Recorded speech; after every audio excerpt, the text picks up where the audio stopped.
Inilah headline news pukul 11 waktu Indonesia bagian Barat.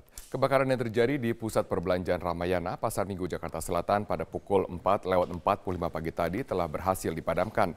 Tidak ada korban jiwa pada peristiwa ini. Sebanyak 23 mobil pemadam kebakaran dikerahkan untuk memadamkan api dan setelah 3 jam api baru dapat dipadamkan. Tidak adanya petugas keamanan gedung juga membuat petugas pemadam kebakaran kesulitan untuk masuk ke dalam memadamkan api. Belum diketahui pasti penyebab terbakarnya gedung pusat perbelanjaan ini, namun diduga akibat korsleting listrik di lantai dasar gedung. Kerugian akibat kebakaran ditaksir mencapai ratusan juta rupiah dan akibat insiden ini, ruas jalan Raya Ragunan Pasar Minggu untuk sementara ditutup.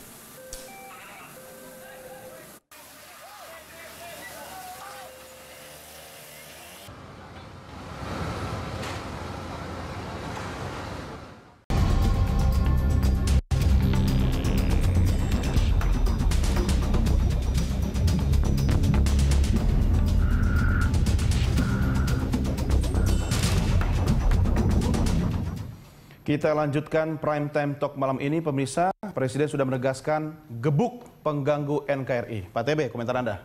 Ya, saya kira sudah harus dibicarakan itu sudah 10 tahun yang lalu.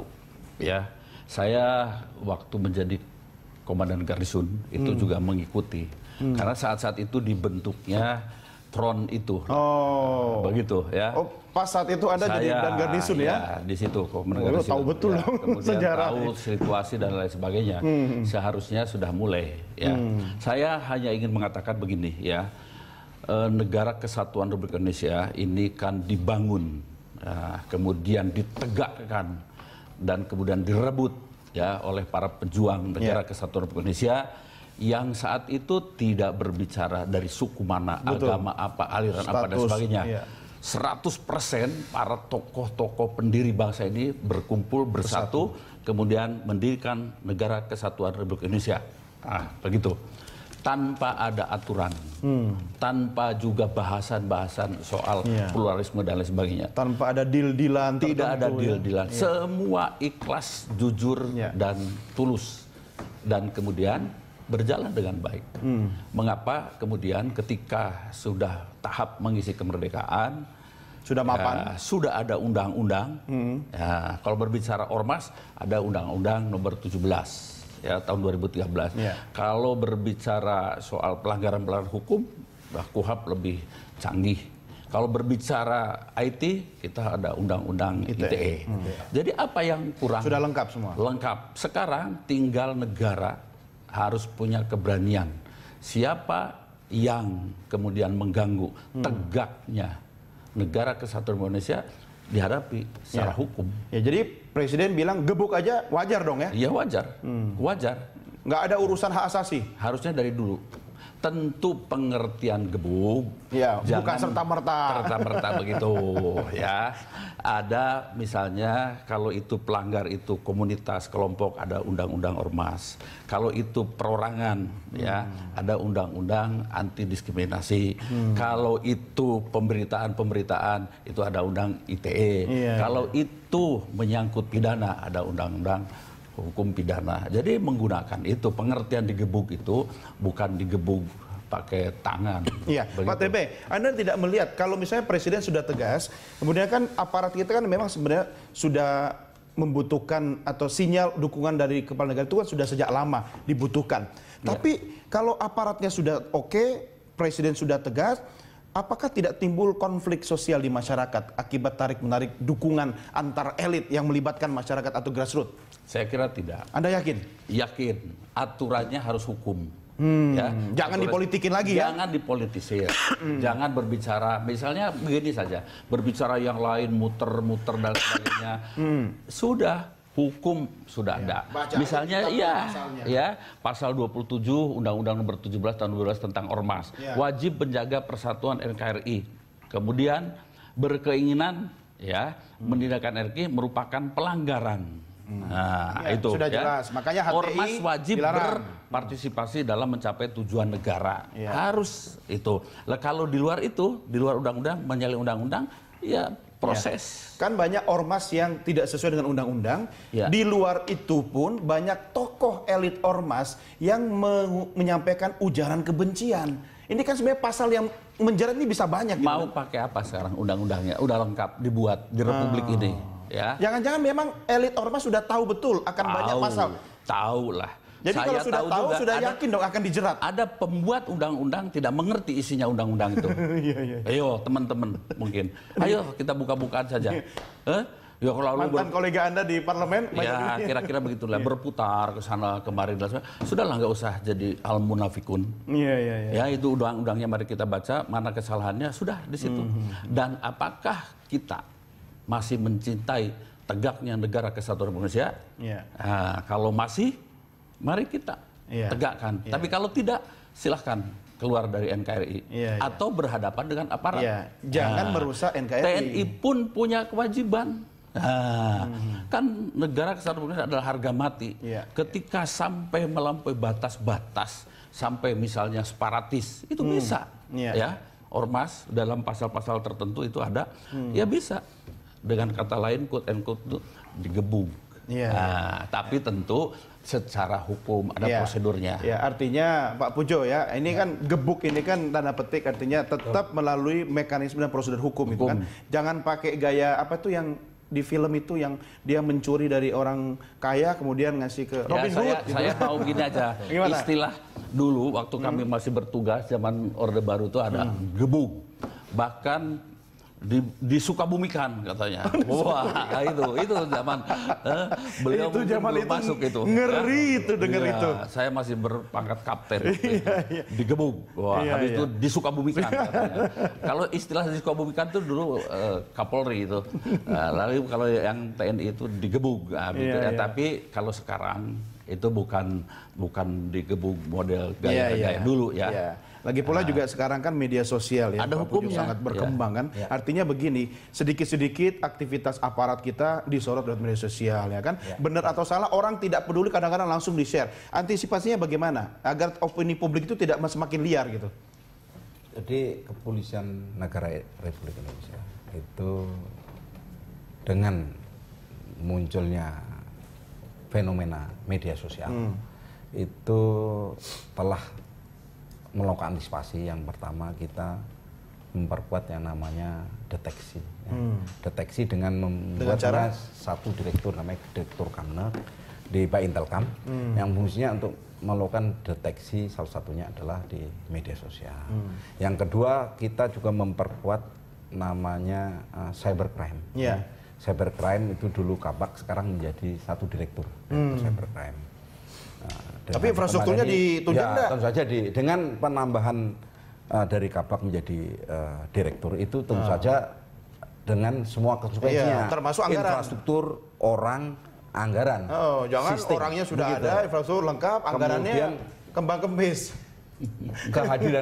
Kehadiran polisi di media sosial juga kita membuat namanya Biro Multimedia agar public speaking kita, public relation kita di media sosial juga terjaga untuk menjalin hubungan dengan masyarakat. Jadi kalau kita sudah melakukan semua. Itu menarik Pak Pujo, itu harus kita dukung. Kaitannya dengan ujaran kebencian yang selama ini banyak disebar lewat media sosial, bisa nggak kemudian diblokir atau apa ya, diminimalisir lah dampak langsungnya kepada masyarakat lewat direktorat yang ada ini? Kalau masalah blokir itu kewenangannya ada di Kominfo. Tetapi untuk deteksi dini dan deteksi aksi itu ada di kepolisian bisa. Jadi kalau sudah terdeteksi Badan Cyber Nasional. Kemudian kita untuk penindakannya ada juga. Ya kan Direktur Cyber yang ada di Baris. Jadi komunikasi, koordinasi ini penting ya. Penting sekali. Jadi kita melakukan koordinasi dengan semua institusi kelembagaan. Jadi termasuk saya ini juga masuk ke situ. Jadi kita melakukan koordinasi dengan. Ini soal Ketua FPI yang sekarang harusnya diperiksa. Apa langkah Polri terkait juga dengan perintah Presiden? Jadi yang jelas beliau ini kan diperiksa, harus diperiksa. Tapi belum bisa diperiksa. Karena yang bersangkutan waktu itu kan ke Saudi Arabia, kemudian kalau nggak salah sekarang berpindah ke negara lain, kan gitu.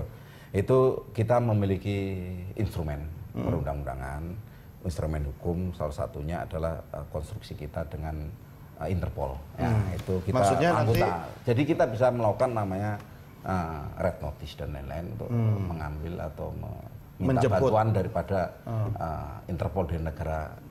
Itu sudah dikeluarkan belum? Nanti kami cek ya. Jadi saya belum cek apakah, karena perintah ini kan baru. Jadi kita keluarkan surat dulu.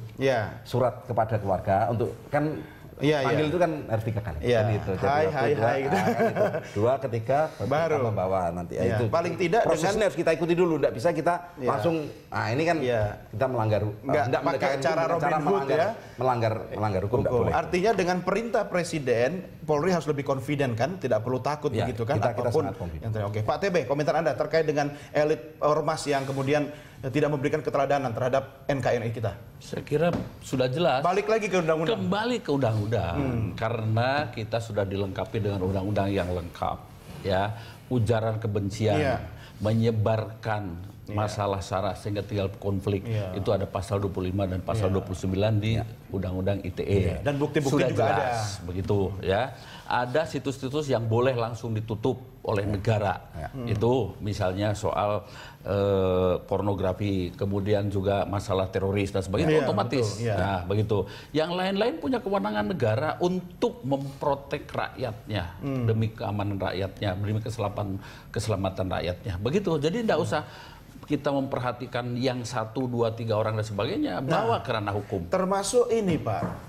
Komentar-komentar atau komunikasi politik yang dilakukan oleh elit partai politik ini kadang memperkeruh suasana. Apa yang bisa Anda sampaikan kepada teman-teman di kamar sebelah? Saya kira perlu kedewasaan dari kita masing-masing. Ya, DPR itu kan pembuat undang-undang. Kalau pembuat undang-undang harus tahu juga harus isinya, paham, harus paham. Ya, walaupun mungkin ini diselesaikan oleh komisi lain dan sebagainya. Itu yang pertama. Yang kedua, kami ini kan pemimpin. Siapa yang dipimpin rakyat? Kami kan sekian puluh ribu, ratus ribu dan sebagainya atas nama mewakili rakyat. Ya harus mampu menempatkan diri. Leadership itu perlu, begitu, sehingga memberikan ketenangan. Jadi sesungguhnya kalau misalnya berbicara pluralisme, berbicara negara kesatuan Indonesia di tempat kami seharusnya sudah final. Selesai. Sudah tidak ada usah dipertentangkan lagi, didiskusikan lagi. Yang perlu didiskusikan itu bagaimana mensejahterakan rakyat. Begitu, kalau kita balik lagi ini capek, habis energi. Habis energi. Rakyat pun juga melihatnya sinis. Kan lebih baik bagaimana rakyat yang tadinya makan 2 kali, mari kita tingkatkan 3 kali. Yang mereka rumahnya masih kumuh, mari kita tingkatkan menjadi rumah yang sehat. Itu saja problem-problemnya. Kalau rakyat diajak untuk terus saja hampir tiap hari demo, energi ini dan sebagainya. Kan mereka juga perlu kerja. Mereka perlu bercocok tanam dan lain sebagainya. Itu perlu kesadaran. Ini bahaya loh Bapak-bapak sekalian, ketika aksi-aksi itu tidak produktif. Kita bicara soal ekonomi bangsa, banyak pabrik yang sudah mulai ancang-ancang untuk pindah ke negara tetangga kita, khususnya Vietnam gitu kan. Dan kalau itu terjadi akan muncul persoalan sosial baru lagi. Closing statement dari masing-masing Anda, Pak TB, what next kira-kira? Saya ingin ke seluruh anak bangsa, siapapun, mari kita mendewasakan diri. Republik ini direbut dengan darah oleh para pendahulu kita. Mari kita isi kemerdekaan ini untuk mensejahterakan rakyatnya. Bahwa NKRI final. Sudah, tidak usah diganggu-gugat lagi. Pancasila sudah menjadi landasan perjuangan, landasan negara dan sebagainya. Sudah selesai. Bagi yang mengganggu-ganggu, selesaikan secara hukum. Sudah ada kepolisian yang kuat, di backup oleh Tentara Nasional Indonesia. Jadi apalagi? Siap. Pak Pujo, closing statement. Closing statement dari saya bahwa garda terdepan kita, ketahanan keutuhan bangsa ini adalah TNI Polri. Jadi soliditas itu menjadi harga mati. Yang kedua adalah bahwa hukum adalah sebagai panglima. Jadi kalau semua para pelaku mengganggu kesatuan dan persatuan bangsa ini harus berhadapan dengan hukum. Jika mereka ada pasalnya, aturan sudah jelas. Aturan sudah jelas. Pokoknya jangan ragu-ragu, Bapak-bapak, rakyat mendukung. Ya. Alhamdulillah. Pak Pujo, terima kasih. Selamat bertugas kembali. Jenderal, terima kasih. Ya, terima kasih. Terima kasih. Dan pemirsa, inilah akhir jumpa kita dalam Prime Time Talk. Jangan kemana-mana, sesaat lagi Anda dapat menyimak Connect 360. Jangan lupa pemirsa, Anda juga bisa mengirimkan informasi, kritik, dan saran pada kami lewat email di redaksi@berita1.tv. Follow kami via Twitter, Facebook, YouTube, dan Instagram. Saya Doni The Kaiser, atas nama redaksi dan rekan-rekan kerabat kita yang bertugas, mengucapkan terima kasih. Jangan lupa pemirsa, NKRI harga mati, merdeka. Selamat malam, sampai jumpa.